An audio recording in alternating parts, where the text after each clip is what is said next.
دنیا ظہور سے قبل حضرت امام مہدی کے آمد سے پہلے دنیا کے حالات کیا ہوں گے؟ کیا سابقہ کتابوں میں جو نشاندہی کی گئی تھی کیا موجودہ حالات ان کے مطابق ہیں؟ کیا امام مہدی کا ظہور ہونے والا ہے؟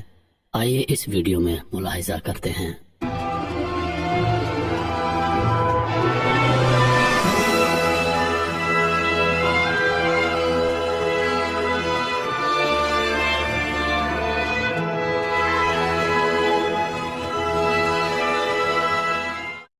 جب تک ہم روشنی اور خوشحالی میں ہوتے ہیں اس کی قدر و قیمت کا کم اندازہ ہوتا ہے۔ ہمیں اس وقت اس کی حقیقی قدر و قیمت معلوم ہوگی جب ہم ظلمت اور تاریکی کے گھٹا ٹوپ اندھیرے میں گھر جائیں گے۔ جب سورج افق آسمان پر درخشاں ہوتا ہے ہم اس کی طرف کم توجہ دیتے ہیں، لیکن جب بادل میں چھپ جاتا ہے اور ایک مدت تک اپنی نورانیت اور حرارت سے محروم کر دیتا ہے تو اس کی روشنی کا اندازہ ہونے لگتا ہے۔ ظہور آفتاب ولایت کے لازمی ہونے کا ہمیں اس وقت احساس ہوگا جب ظہور سے پہلے بے سر و سامانی اور ناامنی کے ماحول سے باخبر ہوں۔ امام زمانہ کے ظہور سے قبل فتنہ، فساد، بے سر و سامانی، ناامنی، ظلم و ستم، عدم مساوات اور تجاوز تمام عالم کو محیط ہوگا اور زمین ظلم و ستم اور ناانصافی سے لبریز ہوگی۔ خونی جنگ کا آغاز ملتوں اور ممالک کے درمیان ہو چکا ہوگا۔ قتل ناحق اس قدر زیادہ ہوگا کہ کوئی گھر یا خاندان ایسا نہیں ہوگا جس کے ایک یا چند عزیز قتل نہ ہوئے ہوں گے۔ مرد اور جوان جنگوں کے اثر سے ختم ہو چکے ہوں گے، یہاں تک کہ 3 میں سے 2 آدمی قتل ہوں گے۔ قوم و ملت کے درمیان جان و مال بے وقت راستے غیر محفوظ ہوں گے۔ خوف وحشت ہر انسان کے دل میں بیٹھی ہوگی۔ ناگہانی اور حادثاتی موتوں کی کثرت ہوگی۔ معصوم بچے بدترین شکنجوں کے ذریعے ظالم اور جابر حکام کے ہاتھوں قتل کیے جائیں گے۔ سڑکوں اور چوراہوں پر حاملہ عورتوں کے ساتھ تجاوز ہوگا۔ جان لیوا بیماریاں، لاشوں کی بدبو یا انواع اقسام ہتھیار کے استعمال سے عام ہو جائیں گے۔ کھانے پینے کی اشیاء میں کمی ہوگی۔ مہنگائی اور قحط سے لوگوں کی زندگی مفلوج ہو جائے گی۔ زمین بیج قبول کرنے سے انکار کر دے گی۔ بارش نہیں ہوگی یا اگر ہوگی بھی تو بے وقت اور ضرر رساں ہوگی۔ قحط ایسا پڑے گا کہ لوگوں کی زندگی اتنی دشوار اور مشکل ہو جائے گی کہ بعض لوگ قوت لا یموت فراہم نہ کرنے کی وجہ سے اپنی عورتوں اور بچیوں کو معمولی غذا کے مقابل دوسرے کے حوالے کر دیں گے۔ ایسے مشکل و ناسازگار ماحول میں انسان نا امیدی کا شکار ہو جائے گا اور اس وقت موت اللہ کا بہترین تحفہ سمجھی جائے گی اور صرف لوگوں کی آرزو موت بن جائے گی۔ نیز ایسے ماحول میں جب کوئی شخص لاشوں یا قبرستان کے درمیان سے گزر رہا ہوگا تو اس کی آرزو بس یہی ہوگی کہ کاش میں بھی انہی میں سے ایک ہوتا تاکہ ذلت کی زندگی سے آسودہ خاک ہو جاتا۔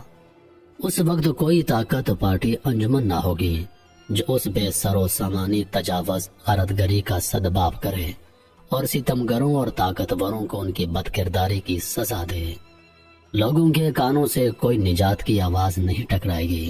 سارے جھوٹے دعوے دار انسان کی نجات کا جھوٹا نعرہ لگانے والے خائن اور جھوٹے ہوں گے اور انسان صرف ایک مسلح الہی خدائی معجزے کا انتظار کرے گا اور بس اس وقت نا امیدی جب پورے جہان میں چھا جائے گی تو اللہ تعالیٰ اپنی رحمت سے حضرت امام مہدی علیہ السلام کا ظہور فرمائیں گے اور آسمان سے غیبی ندا آئے گی جو ہر ایک انسان کے کان سے ٹکرائے گی کہ اے دنیا والو، ستمگروں کی حاکمیت کا زمانہ ختم ہو گیا ہے اور اب عدل الہی سے پر حکومت کا دور ہے اور مہدی ظہور کر چکے ہیں۔ یہ آسمانی آواز انسان کے بے جان دل میں امید کی روح پھونک دے گی اور محرومین اور مظلمین کو نجات کا ذریعہ مل جائے گا۔ جو روایات پیغمبر و ائمہ علیہ السلام سے ہم تک پہنچی ہیں ان میں حکومتوں کا عام نقشہ حضرت امام مہدی کے قیام سے قبل بیان کیا گیا ہے۔ ظہور سے قبل جہاں بہت سے مسائل ہوں گے ان میں ایک مسئلہ جو انسان کی اذیت کا باعث ہوگا وہ حکومتوں کی طرف سے لوگوں پر ہونے والا ظلم و ستم ہے۔ رسول خدا اس سلسلے میں فرماتے ہیں زمین ظلم و ستم سے بھر چکی ہوگی، ہر گھر میں خوف و دہشت کی حکمرانی ہوگی۔ حضرت علی رضی اللہ تعالی عنہ فرماتے ہیں زمین ظلم و ستم سے پر ہوگی، یہاں تک کہ خوف ہر گھر میں داخل ہو چکا ہوگا۔ حضرت امام مہدی علیہ السلام خوف و دہشت کے دور میں ظہور کریں گے۔ یہ خوف وہی ہے جو ستمگر حاکموں کے خوف سے وجود میں آتا ہے۔ اس لیے امام مہدی کے ظہور سے قبل ظالم دنیا کے حاکم ہوں گے۔ امام باقر علیہ السلام فرماتے ہیں، امام زمانہ کا ظہور اس وقت ہوگا جب معاشرے کی راہبری ستمگروں کے ہاتھ میں ہوگی۔ اس وقت زمین اپنی تمام وسعت کے باوجود ان پر تنگ ہو جائے گی اور آزادی کے احساس کے بجائے خود کو قید خانے میں محسوس کریں گے۔ جیسا کہ فی الحال اسلامی ممالک ایک دوسرے کے ساتھ اچھا برتاؤ نہیں کر رہے بلکہ اجنبی بنے ہوئے ہیں۔ رسول خدا فرماتے ہیں، آخری زمانے میں شدید مصیبت کے اس سے سخت ترین مصیبت نہ سنی ہوگی، اسلامی حکام کی طرف سے میری امت پر آئے گی، اس طرح سے کہ زمین اپنی وسعت کے باوجود تنگ ہو جائے گی اور ظلم و ستم سے ایسی لبریز ہوگی کہ مومن ظلم سے چھٹکارے کے لیے پناہ کا طالب ہوگا لیکن کوئی جائے پناہ نہ ہوگی۔ ان روایات میں 3 قسم کی حکومت کا جو رسول خدا کے بعد قائم ہوتی ہیں ذکر آیا ہے، جو یہ ہیں 3 قسم کی حکومتیں یہ ہیں۔ رسول خدا فرماتے ہیں، میرے بعد خلفاء ہوں گے، خلفاء کے بعد امرا اور امرا کے بعد بادشاہ، ان کے بعد جابر اور ستمگر حاکم ہوں گے، پھر حضرت امام مہدی کا ظہور ہوگا۔ لوگ اس وقت عیش و عشرت کی زندگی گزار سکتے ہیں جب حکومت کا کارگر گزار یا باشعور نیک ہو، لیکن اگر غیر مناسب افراد لوگوں کے حاکم ہو جائیں گے تو فطری بات ہے کہ انسان رنج و الم میں مبتلا ہوگا۔ بالکل وہی صورتحال ہوگی جو حضرت امام مہدی کے ظہور سے قبل کے زمانے میں حکومتیں خائن اور فاسق و فاجر ستمگر کے ہاتھ میں ہوں گی۔ رسول خدا فرماتے ہیں، ایک زمانہ آئے گا کہ حکام ستمگر، خائن قاضی فاسق اور وزراء ستمگر ہوں گے۔ حکومتوں میں عورتوں کا نفوذ۔ آخری زمانے سے متعلق حکومتوں کے مسائل میں ایک مسئلہ عورتوں کا تسلط اور ان کا نفوذ ہے۔ خواتین لوگوں کی حاکم ہوں گی اور حکام ان کے ماتحت ہوں گے۔ اس کے مطلب ناگوار حالات کی عکاسی ہے۔ حضرت علی رضی اللہ عنہ فرماتے ہیں، ایسا زمانہ آنے والا ہے کہ فاسد و زناکار لوگ ناز و نعمت سے بہرہ مند ہوں گے اور پست و ذلیل افراد پوسٹ و مقام حاصل کریں گے اور انصاف پرور افراد ناتواں اور کمزور ہوں گے۔ پوچھا گیا، یہ دور کب آئے گا؟ آپ نے فرمایا، ایسا وقت ہوگا جب عورتیں اور کنیزیں لوگوں کے امور پر مسلط ہوں گی اور بچے حاکم ہو جائیں۔ حاکم کو تجربہ کار ہونا چاہیے تاکہ لوگ سکون و اطمینان سے زندگی گزار سکیں۔ اگر ان کے بجائے بچے یا کوتوال نظر امور کی ذمہ داری لے لیں تو رونما ہونے والے فتنے سے اللہ تعالیٰ سے پناہ مانگنی چاہیے۔ آخری زمانے میں حکومتیں پائیدار نہیں ہوں گی۔ کبھی ایسا بھی ہوگا کہ صبح کو حکومت تشکیل پائے تو غروب کے وقت زوال پذیر ہو جائے۔ اس سلسلے میں امام جعفر صادق علیہ السلام فرماتے ہیں، تم کیسے ہوگے جب تم کسی امام کے بغیر زندگی گزار رہے ہوگے اور ایک دوسرے سے نفرت اور بیزاری کے طالب ہوگے، اور یہ اس وقت ہوگا جب تم آزمائے جاؤ اور تمہارے اچھے برے لوگوں کی پہچان ہو جائے اور خوب ابال آ جائے۔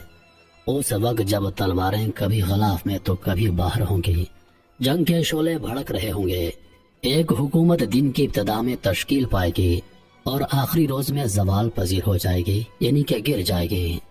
امام زمانہ کے ظہور سے قبل ظالم حکومتیں ناتمام ہو جائیں گی اور یہ حضرت امام مہدی علیہ السلام کی عالمی حکومت کے قیام کا مقدمہ ہوگا۔ معلوم ہوتا ہے کہ اس زمانے میں اسلام اور قرآن کا صرف نام باقی رہ جائے گا۔ مسلمان صرف نام نہاد مسلمان ہوں گے۔ مسجدیں اس وقت ارشاد و موعظہ کی جگہ نہیں رہ جائیں گی۔ اس زمانے کے فقہ روئے زمین کے بدترین فقہ ہوں گے۔ دین کا معمولی اور بے ارزش چیزوں کے مقابل معاوضہ ہوگا۔ اسلام سب سے اچھا اور غالب دین ہے جو انسان کی دینی اور دنیاوی سعادت کا ضامن ہے، لیکن جو چیز قابل اہمیت ہے وہ اسلام اور قرآن کے حکام پر عمل کرنا ہے۔ آخری زمانے میں ہر چیز برعکس ہوگی، یعنی اسلام کا صرف نام رہ جائے گا۔ قرآن معاشرے میں موجود ہوگا لیکن تنہا تحریر ہوگی جو اوراق پر پائی جائے گی، اور مسلمان بس نام کے مسلمان رہ جائیں گے۔ اسلام کی کوئی علامت نہیں پائی جائے گی۔ رسول خدا فرماتے ہیں، میری امت پر ایسا وقت آنے والا ہے کہ صرف اسلام کا نام ہوگا اور قرآن کا نقش و تحریر کے علاوہ کچھ نہیں ہوگا، صرف مسلمان پکارے جائیں گے۔ امام جعفر صادق علیہ السلام فرماتے ہیں، ان قریب وہ زمانہ آئے گا کہ لوگ خدا کو نہیں پہچانیں گے اور توحید کے معنی نہیں جانیں گے، پھر دجال خروج کرے گا۔ مسجد اللہ تعالیٰ کی عبادت اور تبلیغ دین لوگوں کی ہدایت و ارشاد کی جگہ ہے۔ صدر اسلام میں حکومت کے اہم کام بھی مسجد میں انجام دیے جاتے تھے۔ جہاد کا پروگرام مسجد میں بنتا تھا اور انسان مسجد سے معراج پر گیا، لیکن آخری زمانے میں مسجدیں اپنی اہمیت کھو بیٹھیں گی اور دینی رہنمائی اور ہدایت و تعلیم کے بجائے مسجدوں کی تعداد اور خوبصورتیوں میں اضافہ ہوگا، جبکہ مساجد مومنین سے خالی ہوں گی۔ رسول خدا فرماتے ہیں، اس زمانے میں مسجدیں خوبصورت ہوں گی لیکن ہدایت و ارشاد کی کوئی خبر نہیں ہوگی۔ آخری زمانے کی علامتوں میں ایک علامت